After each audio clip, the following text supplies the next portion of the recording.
si Madam ng Albain. Ako pa yung nilibre. Nag-treat siya. Thank you sa treat. Ay, nag-aantay kami ngayon. Di ba? Madam na Madam. Oo.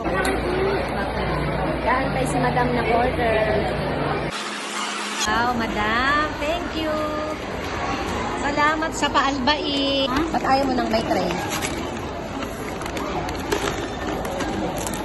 Saudi made talaga tong albaik.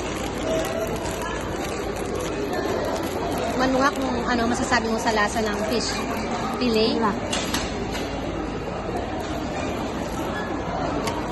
Tapos yung ano pa? Masarap. Yung shrimp. Tikman natin kung masarap yung shrimp. Masarap. Itong shrimp fillet nila.